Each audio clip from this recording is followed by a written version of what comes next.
भारत की स्त्रियां, बहुत सारे लोग बोलते हैं औरतें, ये औरत शब्द ठीक नहीं है। औरत मतलब जो दूसरे में रत रहे, और हमारी सन्नारियां, सनातन धर्म की सन्नारियां, भारतीय नारियां निराश्रित होती हैं, बेचारी। मैंने कहा भारत की स्त्री कभी बेचारी नहीं होती। अगर रामकृष्ण को भी धरती पे आना होगा तो भारत की किसी ना किसी माता की कोख का आश्रय लेना होगा। जो ईश्वर को, जगदीश्वर को आश्रय देती है, तो स्वयं निराश्रित भला कैसे हो सकती है? तुम तो यतियों की, संतों की, सन्यासियों की, त्यागियों की नहीं, अपितु अवतारी महापुरुषों की भी जननी हो देवियों। अपने गौरव को पहचानो। आजकल तो बहुत स्त्री मुक्ति के आंदोलन चलते। लड़कियां कहती हैं हम कोई लड़कों से कम है। ले, तुम लड़कों से कहां तुलना करने लगी? स्त्री की किसी से तुलना नहीं हो सकती, वो अतुलनीय है। लेकिन फिर तुमने पेट में इतनी बेटियों को क्यों मारा देवियों? क्योंकि तुम आत्महीनता की शिकार हो गए। तुम्हें अपने पे गौरव नहीं रहा। तुम्हें लगा हम पुत्र के, हम पति के, हम पिता के अधीन रहने वाली अबला है। ये छटपटाहट है तुम्हारे मन में। अच्छा, बेटे बेटियों में भेद करने वाली अच्छी मां हो सकती है क्या? अपनी बच्ची की थाली में सूखी रोटी और बेटे की दाल में घी परोसने वाली माता कहला सकती है क्या? या अपनी कोख पे नश्तर चलाने वाली मानवी तो नहीं हो सकती। हाँ, सरपणी हो सकती है, क्योंकि सरपणी पैदा करते ही अपने अंडे खा जाती है। मानवी ऐसा नहीं कर सकती। कैसे कर सकती हो तुम ऐसा कि अपनी कोख पे नश्तर चलाओ? तुम अपनी हत्या क्यों करती हो देवियों? क्यों ठीकरे फोड़ती हो? क्यों? तुम चाहे लाख कोशिशें करो, फिर भी बेटियां तो पैदा होंगी ही। बोए जाते हैं बेटे, उग जाती हैं बेटियां, पढ़ाए जाते हैं बेटे, पढ़ जाती हैं बेटियां, और एवरेस्ट की चोटी पे धकेले जाते हैं बेटे, पर चढ़ जाती हैं बेटियां, क्योंकि उनके पास सामर्थ्य। और लोग मुझे कहते हैं दीदी माँ, भारतीय तो अपनी बेटियों को इसलिए मारते हैं क्योंकि वो भाई का हक मांगती हैं। मैंने कहा शायद ही भारत की बेटी अपने पिता से, अपने भाई से जमीन जायदाद का हक मांगती है। भर भर के अक्षत, भर भर के अक्षत जब विदा होती है तो अपने भाई के आंगन में फेंकती है। कदाचित मुझे हमेशा अपने भाई की समृद्धि का समाचार मिले, नहीं अपेक्षा करती।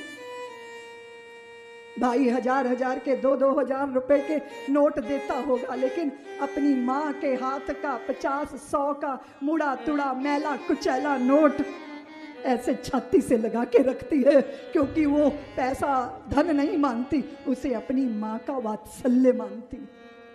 तुम कैसे समझोगे भारत की देवियों के मन को? कैसे समझोगे? और आज की आधुनिक मॉडर्न देवियां, उन्हें तो समझना होगा। माता, मेरे पास किसी ने व्हाट्सएप में एक वो भेजा, एक चिंपांजी, चिंपांजी की पत्नी मैडम चिंपांजी, वो अपने बच्चे को ऐसे चिपकाए है और उसके पास में एक फोटो लगाई है एक मॉडर्न लेडी की, पैंट शर्ट पहने, उसने जमीन पे अपना बच्चा रखा हुआ है और वो मोबाइल से चैटिंग कर रही है। तो उसमें लिखा था, देख तेरे संसार की हालत क्या हो गई भगवान, कितना बदल गया। देखो, ये तो ये घूंघट काट के ये ऐसे एक आंख से पूरी दुनिया देखी है तुमने? शायद भारत की बहुत सारी देवियां होंगी जिन्होंने दोनों आंखों से संसार ही नहीं देखा। ये तो मैंने चाहा था कि घूंघट के पट खोल के मैं भी 2 आंखों से जग को देखूं, लेकिन आवरण हटे हैं जितने, वो मुझको स्वीकार नहीं है। घूंघट तो हटाना चाहा था, पर निर्वस्त्र हो जाओगी ये नहीं सोचा था, ये नहीं सोचा था। सदियों से मैं चीख रही हूं, गौतम ऋषि का शाप गलत था, धोबी का आक्षेप गलत था, मति अंधों की द्युत सभा में धर्म धरेंद्र भीष्म पिता का, नीति निपुण विदुर राज का, कृप और द्रोण जैसे आचार्यों का, सबका वो वैवश्य गलत था। किंतु बरसाती नाले सी उच्छृंखल अपने राघव लव कुश तजकर स्वर्णमयी लंका को वर्ती। तुम मेरी प्रतिमान नहीं हो, तुम मेरी प्रतिहारी नहीं हो, कोई और नाम तुम खोजो, तुम भारत की नारी नहीं हो। जो नारी अपने राघव अपने लवकुश का त्याग करके किसी सोने की लंका का वर्ण करती है, वो भारत की देवी नहीं हो सकती। मैं सोचती हूं तुम तो दोनों कुलों की, बूढ़े की लाठी भी थी और छोटे बच्चे की लोरी भी थी। आज मैं महानगरों में जो देखती हूं ना, देखकर आश्चर्य होता है कि ये क्या हो गया, हमें इसकी क्या जरूरत है। प्रतिष्ठा पाने के लिए स्वयं की लाज को दांव पे लगाना इतना बड़ा सौदा, ये कितनी बड़ी बेवकूफी है, मूढ़ता है। इसलिए मैं आज आपको निवेदन करना चाहती हूं देवियों, भारत जीवित रहा क्योंकि तुम सनातन की खूंटी से बंधी रही, और भारत को अगर अमर करना है तो भारत की देवियों तुम्हें धर्म के संस्कारों से संयुक्त अपनी गरिमा के साथ जीना होगा।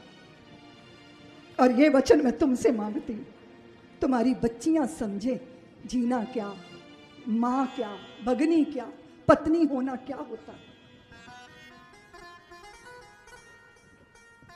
एक पुत्र को पूछो, पुत्री को पूछो, सारा दिन नौकरी की तलाश से भटक के आओगे तो सबसे पहले पिता पूछेगा काम बना, पत्नी कहेगी कमा के लाया, मां कहेगी बेटा तूने कुछ खाया कि नहीं खाया, भूखे तो नहीं डोल रहे। हमारी भूख की चिंता, हमारी चिंता की चिंता करने वाली। इसलिए माते तेरी करुणा तेरा वात्सल्य, अगर उसकी धुरी से तुम हट गई तो तुम्हारे होने के अर्थ खो जाएंगे। मैं तो वात्सल्य के कार्य में लगी हूं ना देवियों, रोज प्रसव पीड़ा झेलती हूं, रोज। इतनी सुंदर घुंघराली बाल, गोरा मुख, सुंदर शरीर। माँ बाप छोड़ने आए, बोले दीदी माँ चौथी बेटी है हमारी। इसके दादा दादी ने कहा या तो इसका गला दबा दो या हमारा घर छोड़ के चले जाओ। हम मोही हैं दीदी माँ, अपनी बच्ची का गला नहीं दबा सके, लेकिन हम असहाय भी हैं दीदी माँ, अपने माँ पिता का घर नहीं छोड़ सके। सोचा दीदी माँ के पालने में डाल आते हैं, जैसे पीपल का पत्ता कांपता है ना, ऐसे कांप रही माँ। आखिरी समय उसको छाती से लगा के दूध पिला रही थी। कैसी जड़ता है ये। कलकत्ता की बेटी गुड़गांव में नौकरी करने आई, उसको किसी से प्यार हो गया, मायके वालों ने विरोध किया, वो उसको ब्याह के पहाड़ ले गया। 8 साल बच्चा नहीं हुआ, ससुराल वालों ने मार मार के निकाल दिया। पहाड़ से चढ़ के नीचे कूदी, मरने के लिए प्राण नहीं निकले। 4 बार आत्महत्या करने की कोशिश की, लेकिन मौत भी दूर खड़ी रही। फिर किसी दिन मुझे देख लिया टीवी में, वात्सल्य आ गई, कभी कहीं काम करती कभी कहीं काम करती। और ये माँ पिता जब अपनी बच्ची को छोड़ने आए तो वो गेट पर पालना लगा है वहां, वो ही महिला उसको बच्ची को उठा के गले से लगाया। वात्सल्य के आंगन में 2 अधूरे पूरे हो गए। माँ को बेटी मिल गई, बेटी को माँ मिल गई, दोनों को जीने का उद्देश्य मिल गया, सारे दुख दर्द दूर हो गए। लोग मुझे पूछते हैं दीदी माँ क्या है वात्सल्य। मैंने कहा गौ माता के प्रसाद का फल है वात्सल्य। बछड़ा पैदा होता है, बछड़ी पैदा होती है, गाय गर्भ लगी गंदगी, वो गर्भ की गंदगी को चाट चाट चाट के अपने बच्चे को उजला बना देती है। ये वात्सल्य है। जो जैसा है उसे वैसा अपनाना और उसे जैसा होना चाहिए वैसा बनाना, ये वात्सल्य। नहीं देखती मैं कहां से आया, किसने भेजा, किसने छोड़ा, मेरी दृढ़ मान्यता है कि संबंध अवैध होते हैं, संतानें अवैध नहीं होती। विश्वनाथ के देश में कोई अनाथ हो ही नहीं सकता। नाथों के नाथ तो द्वारका के नाथ हैं। बस इसी सूत्र को मैंने चित्त में बसाया और देखा कि कचरे में फेंकी हुई संतानें कचरा नहीं होती, कंचन होती हैं। मैं आपके चित्त की उस संवेदना को जगाना चाहती हूँ जो बेटे बेटी के लिए अभेद बुद्धि पैदा करे। और भारत की ये भारतीयता सबके भीतर रोम रोम में विराजे।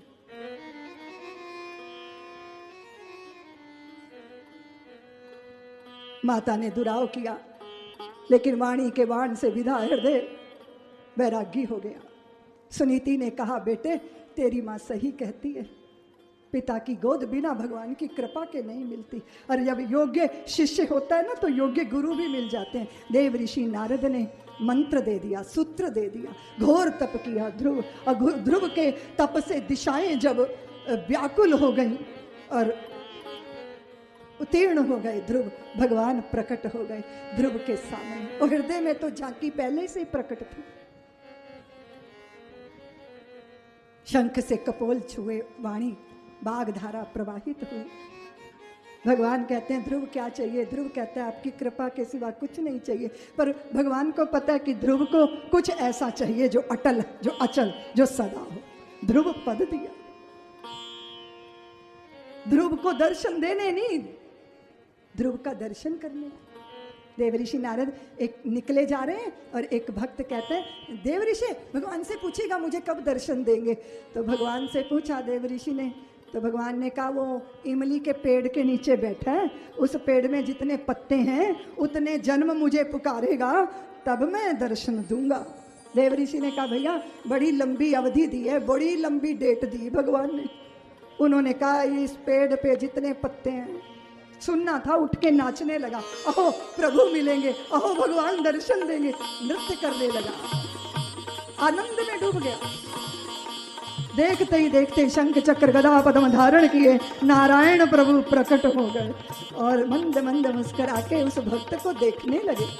देव ऋषि कान में जाके बोले कि प्रभु ये हेरा फेरी करनी थी तो हमसे क्यों झूठ बुलवाया? आप तो अभी कह रहे थे कि जन्मों जन्मों तप करेगा। तो भगवान ने कहा, देव ऋषि वो कितना अनूठा है, वो कितना अनोखा है। उसने मेरी दी स्वीकृति का तो ख्याल किया, पर मेरी दी लंबी अवधि का ख्याल नहीं किया। ऐसे भक्त को मैं दर्शन देने नहीं आया, उसका तो मैं दर्शन करने आया। क्या अनूठापन है, क्या अनोखापन है।